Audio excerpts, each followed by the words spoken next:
9 ठिकानों पर हमला किया गया।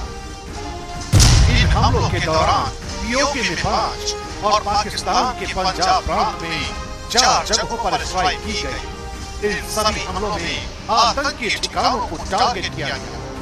खबर है कि बहावलपुर में जैश के मुख्यालय को निशाना बनाया गया, जबकि मुरीद में लश्कर-ए-तैयबा के हेडक्वार्टर। इस हमले को बहुत बड़ी प्लानिंग के तहत अंजाम दिया गया।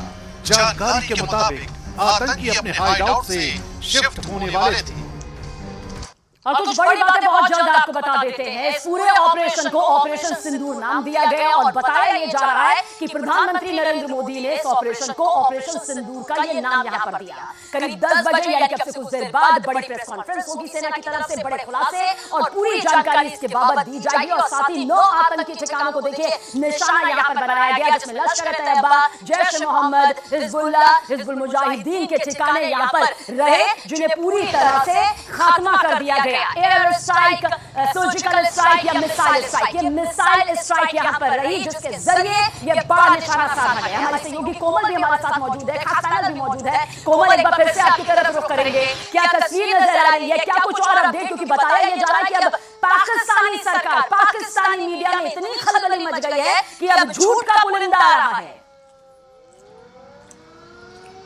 देखिए, पाकिस्तान की बौखलाहट तो यही दिखाती आई है। जब जब पाकिस्तान इस तरह से बौखलाया है, उन्होंने इसी तरह से झूठे बयानबाजी दी है। पहले पहलगाम अटैक हुआ तो वहां से भी उन्होंने वीडियो जारी किया कि उन्होंने हमें हमला नहीं किया है, क्योंकि उसी दिन से ही ये कहा जा रहा था प्रधानमंत्री नरेंद्र मोदी, जब अमित शाह हमले वाले दिन कश्मीर पहुंचे थे, पहलगाम पहुंचे थे, तो उसी डर से बौखलाहट से ही पाकिस्तानियों ने ये जो आका है पाकिस्तान, उन्होंने वीडियो जारी किया था। उन्होंने वीडियो जारी कर कहा था कि हमने ये हमला नहीं किया। मतलब डर और बौखलाहट जो थी वो पहलगाम हमला करवाते ही उनके दिलो दिमाग में बैठ गई थी। और जब से तैयारी हुई थी, सुरक्षा तंत्र को जब मजबूत किया गया, जब तैयारी हुई, जब ये लगा कि युद्ध जैसी स्थिति के आसार लग रहे हैं, तो पहले से ही पाकिस्तानी आका जो है वो बौखला गए थे। मदरसों को नहीं छोड़ा, मस्जिदों को नहीं छोड़ा, हर जगह उन्होंने अपने कैंप बनाए थे, ठिकाने बनाए थे। अब एकाएक उन्होंने 4 लोगों ने 26 लोगों की जान जो है वो ली।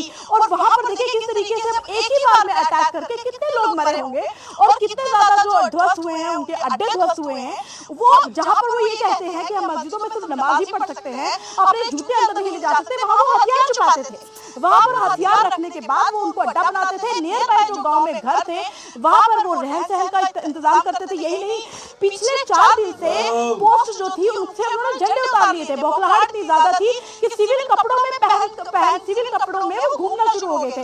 वर्दी उन्होंने उतार दी थी, पोस्ट से झंडे उन्होंने उतार दिए थे।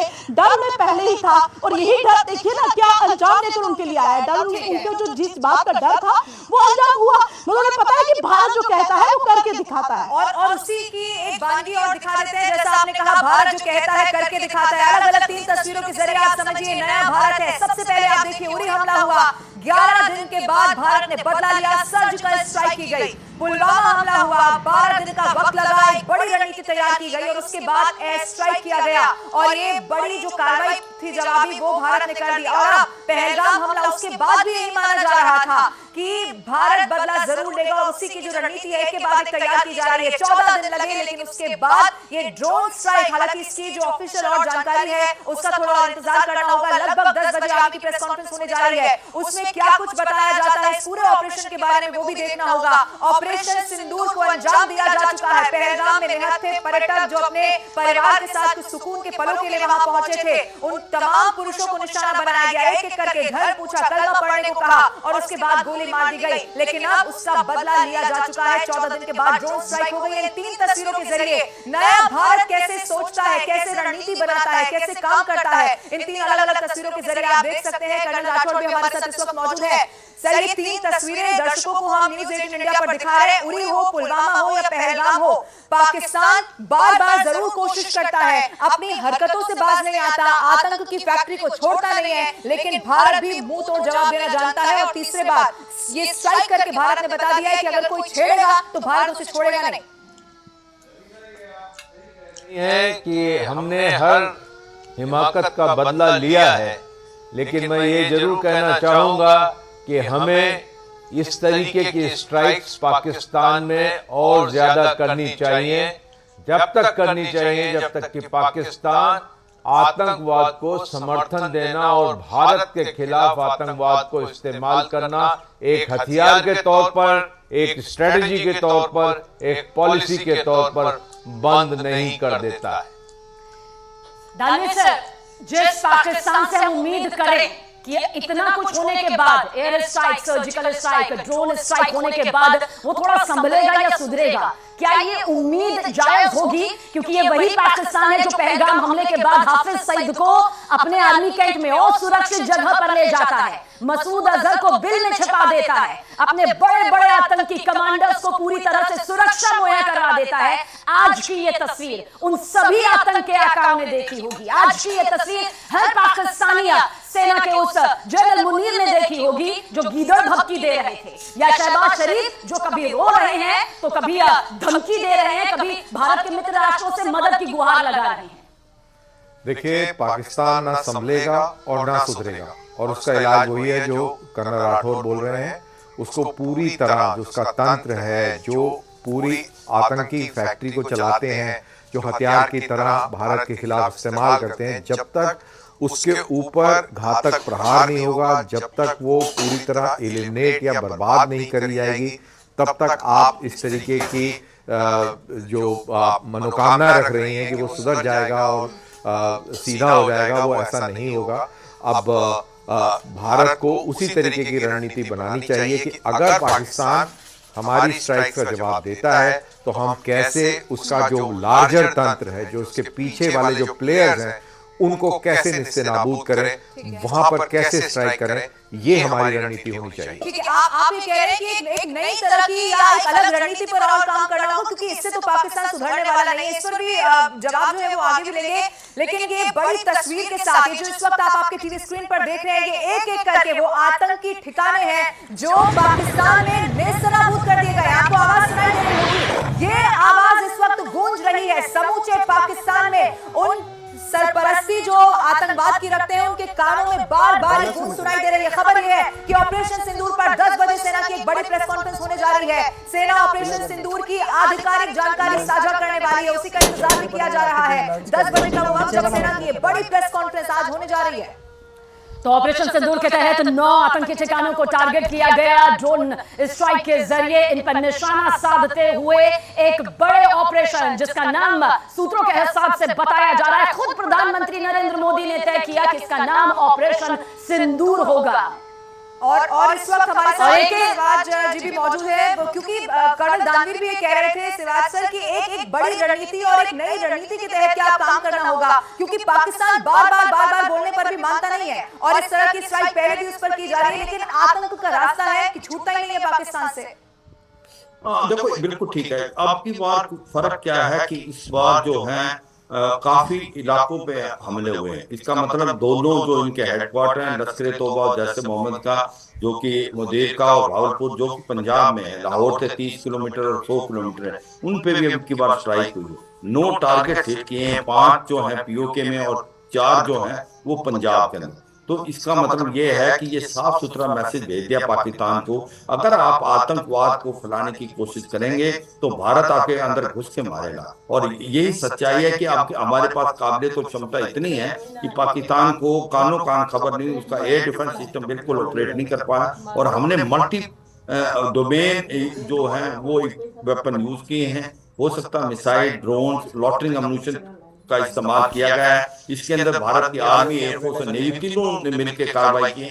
कहने का मतलब यह है कि ये कोई लास्ट ऑपरेशन नहीं है, ये फेज 1 है। पाकिस्तान को ये बता दिया कि अगर आप आतंकवाद का साथ देते रहेंगे तो भारत आपको स्ट्राइक करता रहेगा, और मुझे लगता है आने वाले टाइम में भारत प्रीएम्प्ट स्ट्राइक करना स्टार्ट करेगा। आज भारत ने पाकिस्तान को एक्सपोज कर दिया है। आज वर्ल्ड सब जानता है कि क्या पाकिस्तान जो एक आतंकवाद का गढ़ है उसके ही टारगेटों को हिट किया जा रहा है। उसके पास कोई जवाब नहीं है, उससे वो कुछ कर नहीं सकता। अब आप देखेंगे इससे जो रिएक्शन होगा वो बड़ा कमजोर होगा। अपने देशवासियों को एक प्रकार जो वो ये समझाने की कोशिश करेंगे हमने एक बहुत कड़ा जवाब दिया, मगर आप जानते हैं पाकिस्तान की काबिलियत और क्षमता आज वहां पर पॉलिटिकल बिल्कुल सर, अब ये तो अब होना भी शुरू हो गया है। बिल्कुल सही कह रहे हैं आप। पाकिस्तानी मीडिया और पाकिस्तानी सरकार अलग गजब दावे कर रही है कि भारतीय विमानों को निशाना बनाकर वो ढा भी रहे हैं। झूठ का पुलिंदा अभी से तैयार यहाँ पर होना शुरू हो गया है। हमारी सहयोगी सपना भी हमारे साथ मौजूद है श्रीनगर में। सपना, आपके कदम घाटी में पड़े और हर भारतीय का वो सपना पूरा हो गया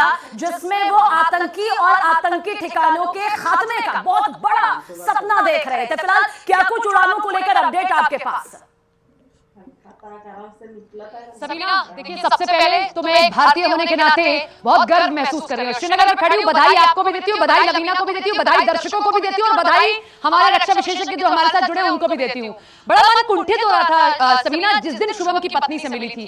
आज मन कर रहा है या यूं लग रहा है कि वहां एयर स्ट्राइक जो है ना वो सिर्फ एक सिपाही ने नहीं किया, हम लोग भी वहां पर शामिल थे। गर्व है हमें ऐसे प्रधानमंत्री पर, गर्व है हमें ऐसे सैनिकों पर और आज पाकिस्तान को समझ आना चाहिए। श्रीनगर की मैं बात करूं, सुबह जब मैं लाइव दे रही थी सबीना तब यहाँ पर बड़ी गर्जना हो रही थी। इसका कारण था क्योंकि श्रीनगर को भी मॉनिटर करना बेहद जरूरी है। यहाँ जो एयरपोर्ट है वो एहतियाती बंद कर दिए गए। टूरिस्ट क्योंकि घर तो जाना है, देखिए सबको, हम लोग तो अगर जिम्मेदारी से यहाँ रुके हुए हैं लेकिन टूरिस्ट को घर जाना है तो वो बाय रोड जा रहे हैं क्योंकि अब बंद हो चुका है एयरपोर्ट। और यहाँ अभी असदुद्दीन ओवैसी भी थे, वो भी सुबह 5 बजे बाय रोड निकल गए हैं। तो एक ये दिक्कत जरूर आ रही है लेकिन चेहरों पर खुशी है लोगों के। कश्मीरी भी खुश है। कश्मीरी क्यों खुश है कि कम से कम इस स्ट्राइक के बाद में जो लोग हैं जिन्होंने आना बंद कर दिया था, मन में विश्वास जगेगा, फिर आएगा। मैं बहुत बहुत बहुत आभारी हूं एक पत्रकार होने के नाते भी और एक भारतीय नागरिक होने के नाते भी प्रधानमंत्री नरेंद्र मोदी की, हमारी सेना की, हमारी सरकार की, हमारे तमाम उन लोगों की जो इस ऑपरेशन से जुड़े रहे। और वाकई में एक चुटकी सिंदूर की कीमत क्या होती है आज पाकिस्तान को समझ आ जानी चाहिए कि आप एक कोशिश करेंगे, हम बार-बार हमें भी जज्बातों से भर दिया है। मतलब आंखों में वो पूरी तस्वीर न होते हुए भी आ रही है और साथ ही जोश और जुनून से भरी वो तस्वीर भी दिखाई दे रही है। ये तस्वीर आपकी टीवी स्क्रीन पर इस वक्त हम आपको दिखा रहे हैं। जश्न है और वो भी क्यों ना, देश के अलग अलग कोने में नारेबाजी हो रही है प्रधानमंत्री नरेंद्र मोदी के समर्थन में। देखिए 22 अप्रैल की पहलगाम आतंकी हमले में पुणे के रहने वाले संतोष जगदाले को आतंकियों ने मौत के घाट उतार दिया था और आतंकियों ने जिस तरह से बेटी और बहनों का सिंदूर मिटाया उसके बाद उनके लिए करारा जवाब। उन्होंने कहा है कि इस ऑपरेशन का नाम सुनते ही मेरी आंखों में आंसू आ गए।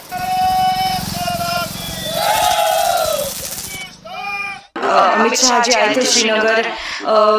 जो लोग वीर मरण जिनको प्राप्त हुआ उनको श्रद्धांजलि देने के लिए उस दिन सब बहनें उनको बोल रही थी कि हम भारत की बहनें हैं, आपकी बहनें, और हम लोगों से हमारे पतियों को छीन लिया है।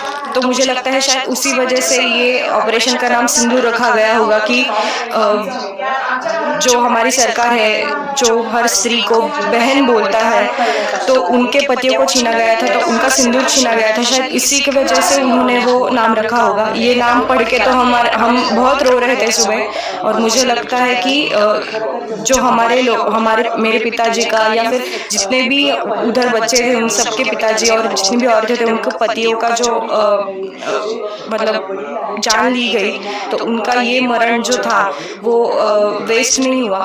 और मुझे लगता है ये उनके लिए आज सच में दी गई एक श्रद्धांजलि है जो भारत ने एयर स्ट्राइक करके की है।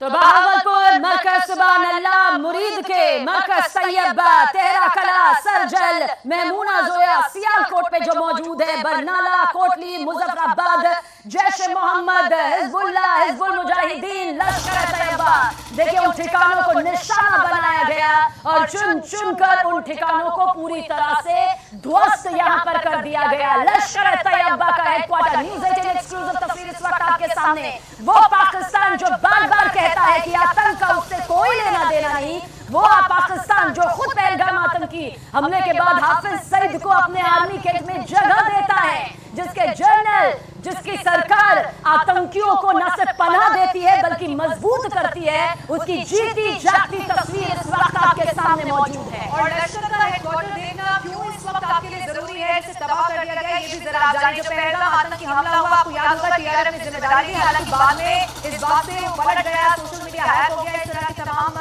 जो बातें हैं वो कही गई, लेकिन वो लश्कर तैयबा का ही मुखौटा माना जाता है। घाटी में लगातार 2020 के बाद से सक्रिय है। अब लश्कर का हेडक्वार्टर तबाह किया जाना ये बहुत बड़ी कामयाबी के तौर पर इस वक्त देखा जा रहा है। तमाम खास मेहमान भी इस वक्त हमारे साथ मौजूद है। दानवीर से ये तस्वीर हम दिखाते हैं, लश्कर का हेडक्वार्टर तबाह हो चुका है और ये देख लेना जरूरी है क्योंकि लश्कर की भूमिका पहलगाम हमले में थी, इस बात से कोई नकारा नहीं जा सकता है। देखिए बिल्कुल, और जिस तरीके से वहाँ पे आप देख रहे हैं, आप जो विजुअल दिखा रहे हैं उसमें आतंकी खड़े हुए हैं, लश्कर तौयबा के इस मरकज के इर्द गिर्द एम्बुलेंसेज भी दिख रही हैं। मेरे ख्याल से एक स्ट्राइक अभी फिर कर देनी चाहिए। वो देखिए सलवार कमीज में एक आतंकवादी हथियार लेके खड़ा हुआ है। जाहिर सी बात है, ना ये पुलिस की वर्दी है ना ये सेना की है, तो आतंकी बिल्कुल साफ नजर आ रहे हैं। और अभी एक स्ट्राइक इस तरीके की और कर देनी चाहिए जिससे ये आतंकवादी खड़े दिख रहे हैं ये भी ना दिखें।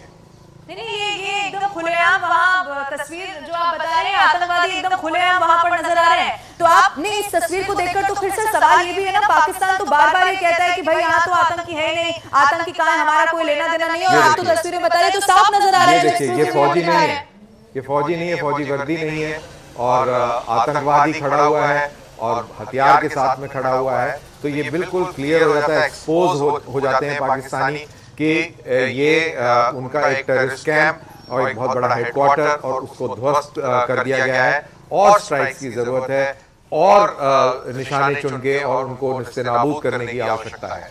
तो ये तो शुरुआत भर है, अभी तो अंजाम तक और पहुंचना बाकी है। पाकिस्तानी सैन्य ठिकानों को निशाना नहीं बनाया गया, ये भारत साफ कर चुकी है। आतंकी ठिकानों को निशाना बनाया गया है, यानी अब अगर पाकिस्तान रोना रोता है तो एक बार फिर बार की तरह वो बेनकाब होगा, और बेनकाब वो पहले भी हो चुका है, एक बार फिर